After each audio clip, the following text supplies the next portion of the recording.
C'est une grande émotion de satisfaction qui m'anime. Comme je vous disais tantôt, je suis d'une coopérative qu'on appelle Partenariat de jeunes pour le développement durable et nous avons un projet qu'on appelle Espoir Jeune.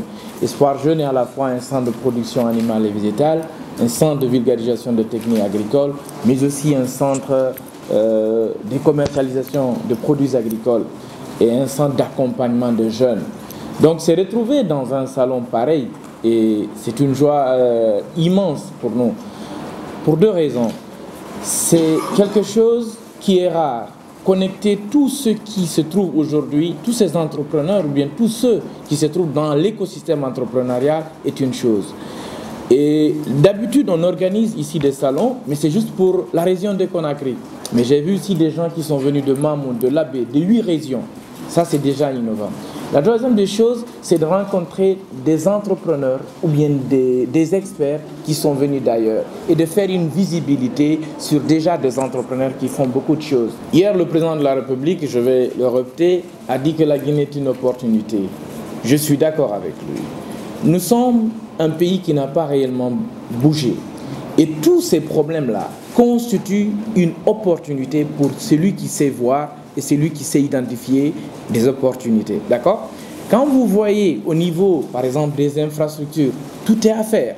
Quand vous voyez aujourd'hui la situation dans laquelle nous nous trouvons, par exemple, quand on prend le potentiel agricole de la Guinée, il est immense. Donc les jeunes peuvent s'investir. Mais le problème aujourd'hui, c'est que les jeunes ne doivent pas dire il faut attendre l'État, il faut attendre le grand frère, il faut attendre l'oncle. Moi, je suis d'une modeste famille. Je suis le fils d'un pauvre enseignant. Là où j'ai pu réussir, les autres jeunes peuvent le faire. Et je ne suis pas né à Conakry. Je suis né à l'intérieur du pays. Je suis venu ici, j'ai entrepris dans le secteur agricole. Lorsque je me lançais, les gens peut-être voulaient plutôt voir quelqu'un qui a fini les études. D'ailleurs, j'ai fait lettres moderne, qui peut quitter lettres moderne, aller dans l'administration, travailler pour une banque. Mais non, j'ai dit oui, il y a une opportunité dans le secteur agricole. Je suis allé, je me suis cassé la figure, mais on peut trébucher. Le fait, c'est de rester au sol. C'est là le problème.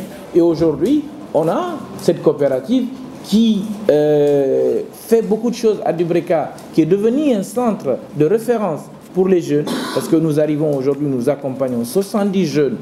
Quand je dis accompagner, c'est les accompagner techniquement, c'est donner l'accès foncier à ces jeunes et les encadrer leur production, nous le faisons. Et c'est ce qui a incité aujourd'hui l'OIM.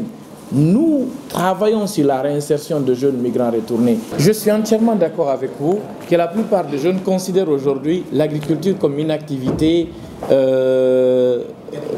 des pauvres, mais c'était avant. Nous avons réussi en Guinée à rendre l'agriculture sexy, je le dis souvent. Aujourd'hui, des jeunes quittent la ville pour venir, d'accord? Des étudiants quittent la ville pour venir, par exemple, à la ferme Espoir Jeune travailler. Au fait, ils ont toujours vu, on a toujours cette image de vieux, le pauvre, le ventre creux, les pieds nus en train de travailler. Ça, c'était l'agriculture. Mais on parle aujourd'hui de l'agro-business. C'est-à-dire, l'activité n'est plus une activité de subsistance, mais une activité économique qui peut être rentable. Cela demande une mécanisation, cela demande un aménagement, cela demande aussi de connaître un peu le marché, d'accord? C'est très important et cela demande de la transformation. Cela demande aussi de faire à grande échelle. Je vous dis, nous, à Baba, nous sommes sur 65 hectares. Et sur les 65 hectares, nous avons de l'acajou. Et à côté, nous faisons de la production maraîchère.